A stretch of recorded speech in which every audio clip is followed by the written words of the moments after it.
Welcome everyone to the next episode of What's Your M.E.S.S? Mental, Emotional, Social Status of Life. I'm your host, Tracey D. Armstrong, and today we have another amazing guest here to share their story and their experiences that have shaped their lives. So, just a reminder, this podcast is not just about the stories, but it's about the triumphs and the resilience and the strength that these guests have shown in order to overcome their MESS. So let's introduce our guests today. We have, go ahead and tell everyone who you are. Thank you, Tracey. I'm Sarah Dawkins and I'm a holistic health coach. And previously, I was a registered nurse for 20 years. Wow, 20 years as a registered nurse. You look good. You look really Thank good. you. You look good. And so that's where you said holistic coach, right? Yes. And so I know that that hasn't been your status of life all this time. So can you tell everyone a little bit about your story and some of the things that you've overcome? Absolutely. So I was raised in the medical model. My mum was a nurse, and I liked the idea of what she did and helping people in their vulnerable times. So I always wanted to be a registered nurse to help people like she did, but in different situations. So I applied to be a nurse, and I was turned back at my first application because I didn't have the qualifications necessary because I hated school. Absolutely hated school. I got a good brain, could do everything, but couldn't be bothered because there was no incentive. So I had to then go to college and do some qualifications to be able to go and train as a nurse. So that was my first overcoming. But because I wanted to be a nurse so badly, I thought, well, this is what I've got to do. So I just went ahead and did it because there was no other way around it. So I qualified in 2001, and we've decided to go and live and work in America after qualifying in the UK. So I did the NCLEX test and passed it, and we moved to America forever, selling everything. That forever lasted just shy of 2 years. It wasn't quite what we thought it would be because it's so different nursing It's over there to the very UK. different. So that was another mess I got myself into. But actually we saw, there was a lot of opportunities and we did a lot of things, and we just moved back to the UK. So there was no failure there. We just saw it that, well, we've done it, we've tried it, we've had lots of experiences, and we've moved back to the familiar essentially.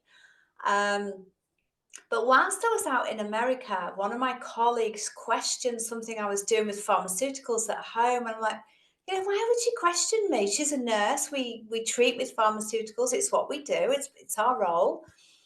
So anyway, me being me, I went away and started doing some research and started looking into what our body can do, what we're capable of, stepping outside medications. And so many doors opened up. So I started tweaking my lifestyle and my food choices, and I started healing, and I healed acid reflux, eczema and psoriasis within the first month. Totally healed it, didn't need to take any more medicines.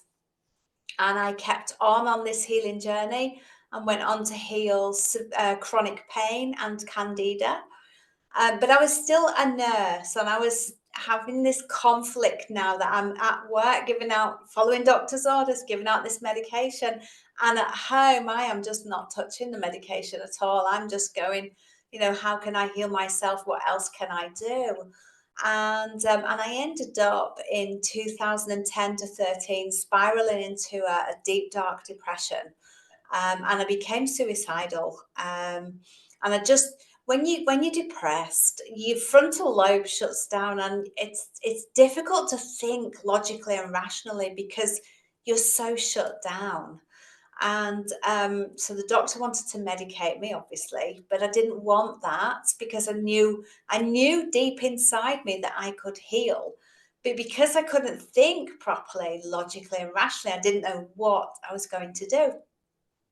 So I had to walk the dogs anyway. Twice a day, I was outside walking the dogs, and a very good friend of mine came and picked me up every Wednesday and took me to the gym. So I was doing some exercise. Wednesday was my day for drinking water because I was at the gym. Outside of that, I just didn't drink water. I just wasn't raised on it. Um, so slowly but surely, the suicidal thoughts fell away and the depression started to lighten, and I was more able to think clearly. I was wondering, yeah, what can I do for myself? And I realized looking back on it now, I'd actually started practicing gratitude and being mindful while I was out walking with the dogs. Suddenly it's like, oh, there's a world outside of me. It's not just me inside me being dark and not really thinking. Suddenly now I'm thinking and looking and seeing and taking it all in.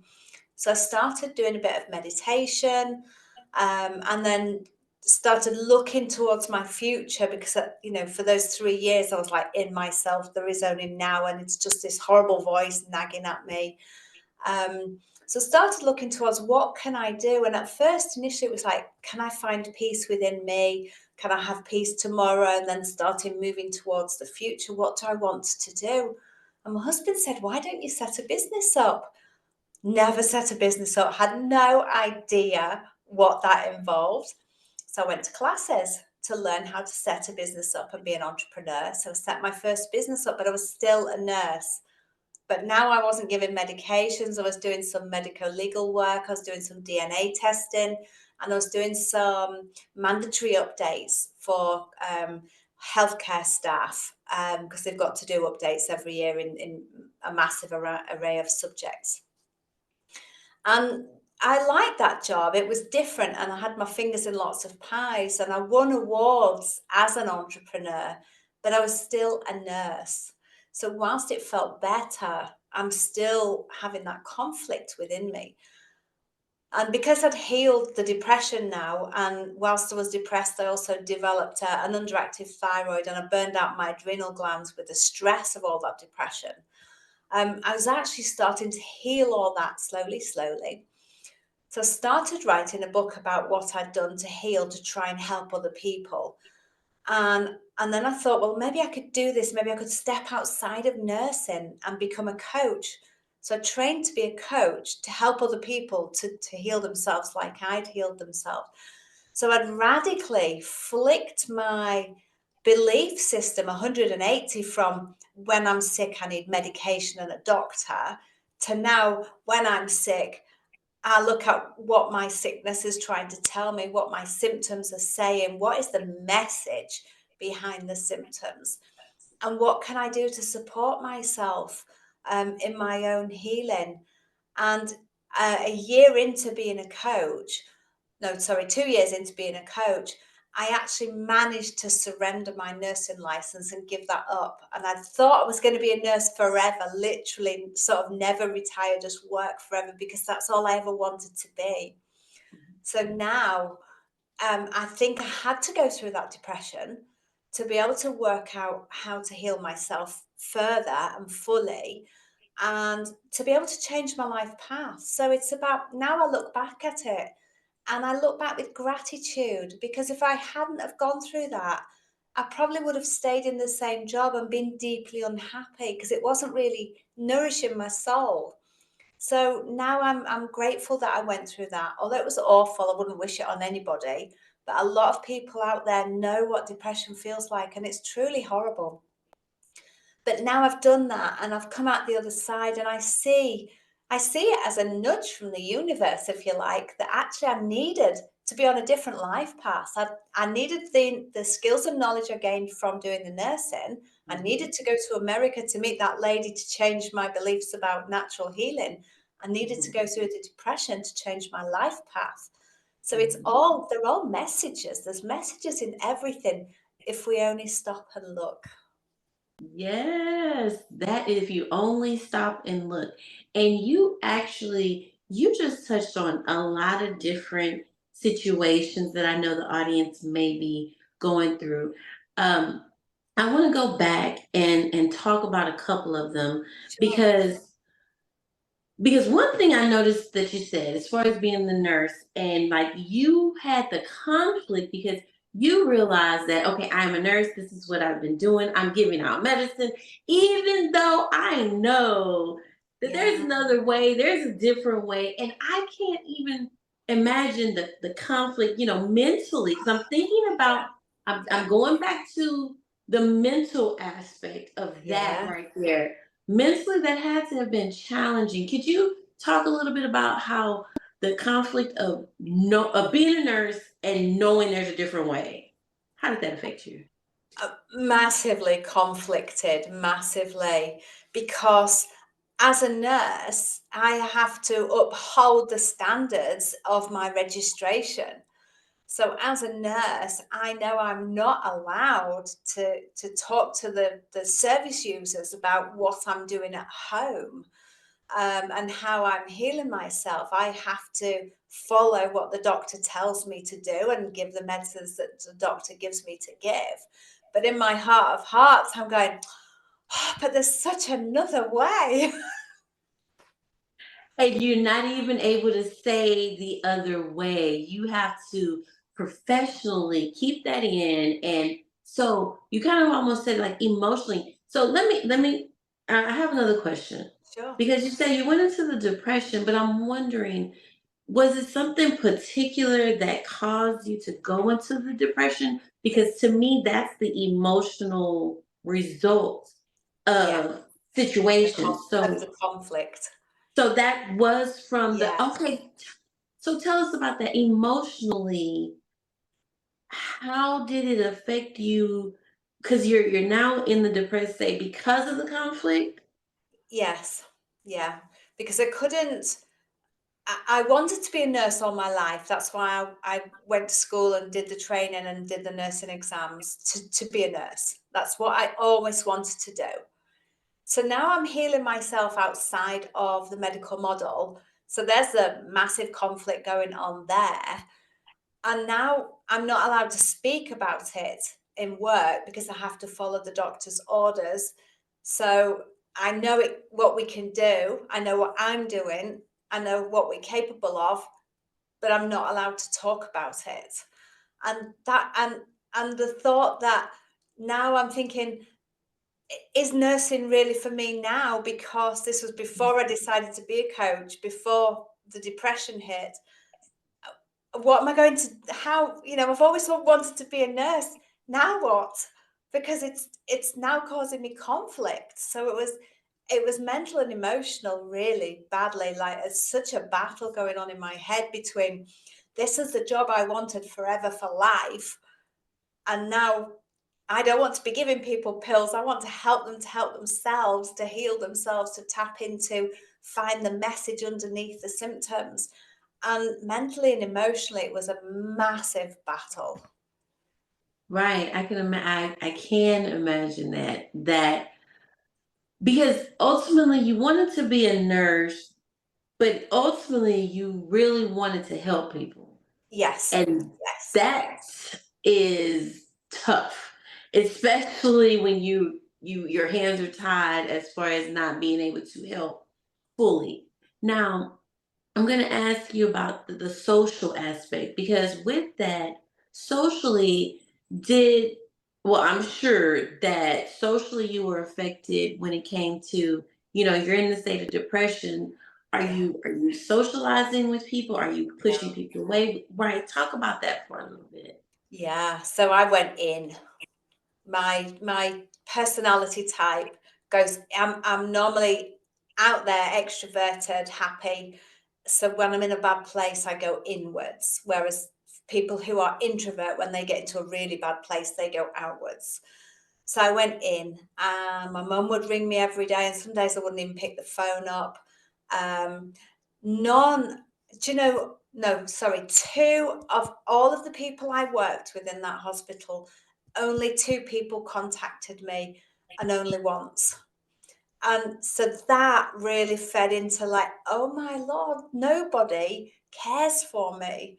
All these people that I thought were my friends from work have not got in touch, not phoned, not emailed, not text messaged, nothing. And that was really hard, because I thought I had friends, and now nobody reached out. And 3 years I struggled with my mental health for, and apart from two people reaching out once each. So no, I shut down and went inwards. And the only reason I went outside was because we had dogs and they wanted walking. And Mhm. my friend, she reached out to me. She was a human resources personnel officer. So she reached out to me. She understood how depression affects people. When people are depressed, they do not reach out to people. They are so in their own world. So she reached out and said, will you come to the gym with me and we can do these classes? And I'm like, yeah, sure. And I saw it as another way to punish myself. You know, I'm going to lift these really heavy weights. And at one stage, my husband said, "Gosh, you look like Madonna. You know, you're skinny with all your veins standing out, but with muscles." And it was awful, awful. But I was going out with the dogs, and she was taking me to the gym. And I do believe both of those were part and parcel of my own healing. And that was my next question. After going through all of that, and like you said earlier, pretty much everything happened for a purpose. Yes. And it got you to, like you said, you probably would have never left nursing if you had not gone through it. But let's tell everyone, how did the walking the dogs, how did the going, because you said that helped you come out of it. Yes. How did that help you? Well, because I'm outside in the fresh air and Hmm. I'm moving my body. And at first, when I really was sliding downwards, I would just put my head down and not really look around at anything and just watch the footpath, and walk the dogs on the footpath. And I knew the route, not really making eye contact with anybody because I didn't want to speak to anybody. I was so inside myself. It was just like on autopilot, walk the dogs twice a day. Um, but it was one day, I literally, it was like I was a different person. Suddenly, I looked up, out of Hmm. out of the darkness inside me. I kind of looked outside. I don't know what happened. I don't know why, but it's like, oh, it's spring, and the trees are in bud, and there's leaves growing, and there's spring flowers on the ground, and I can hear the stream alongside the footpath. And suddenly I started noticing the outside world, and looking back, that's when I started being mindful and practicing gratitude, because now I realize there's a world outside of me. I'm starting to take notice of it and be really in that moment whilst I was walking those dogs. Yes, being in that moment, Yeah, picking your head up and realizing there's another world out here that I'm not living in, I'm not experiencing. And yeah. so that helps you come through that. Now, what would you say to someone who may be going through that particular experience of life right now? What advice would you give them? Do you know, I heard some advice after I'd healed that depression. I was doing a lot of research on healing ourselves. And what I read one day was quite shocking. But when I digested it, I realized it's so simple and it's so doable, that we all have a choice. And at that time, I did not realize, hand on heart, that I could choose a different emotion. I had that choice. And I look back, I'm like, how simple is that?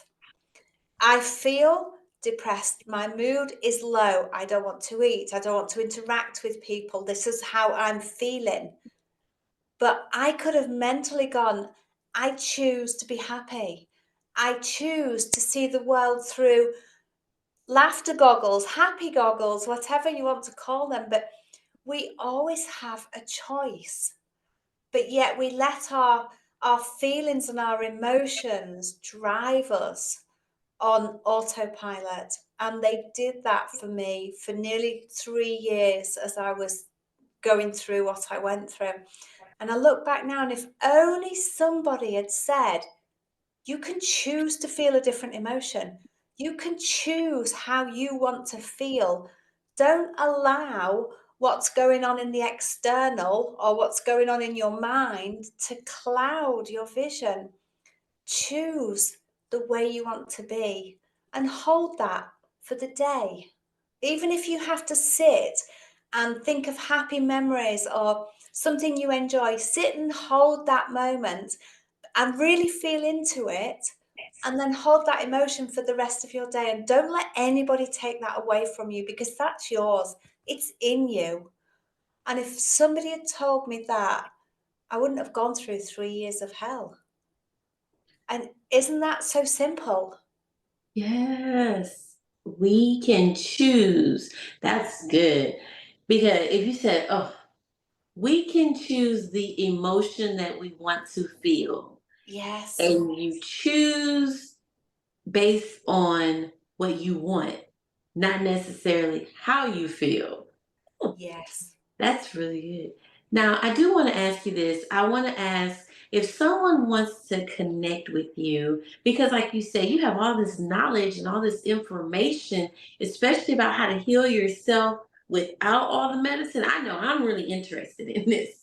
How can someone get your book or stay connected with you? Oh, thank you, Tracy. If you go to my website, Sarah Dawkins, SarahDawkins.com, there are links to my book on Amazon worldwide in English, Spanish, Dutch, and French languages.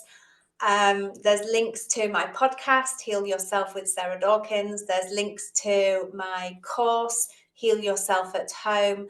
And all my links to my socials are on there and my email. So go to my website, and hopefully everything you need to find me, to get my book or my course is all available. If not, email me. Yes, well, everyone that's watching and viewing, I will have her links and her website and everything available at the end of the episode. So make sure you stay tuned and keep watching all the way to the end. I'll have all of her information available for you to stay connected. And so, as we start to wrap up, like the words you've already given, there were some amazing words, some amazing nuggets, some great things for people to do. What would be your last words for the audience today? Um, your life is your own. If you're not happy where you are now, choose how you would like your life to be, and do what you can when you can. Be kind to yourself, be gentle with yourself, and give yourself grace, because sometimes there's the ability to take a leap of faith and grow your wings on the way down, but sometimes it's a tiny baby step or a stumble, which is still a forwards movement. Just keep moving forwards in baby steps towards what you want to do or be or have in life. Hold that vision and keep seeing it and keep moving towards it. But do not judge yourself on other people, because we're all different. And social media is totally fake. Those people that you're seeing quite often are generated by AI, or they're not living that dream life that it looks like they're living. Only look back to see how far you've come and use that as your yardstick. Do not compare yourself to others. Compare yourself to where you've come from to where you are now, and keep that vision of where you're going to. Yes, I totally agree. And you said even when you stumble, you're still moving forward. Yes, you are. I'm going to wrap it up on that one. So, as we wrap up another episode, another amazing episode of What's Your Mess?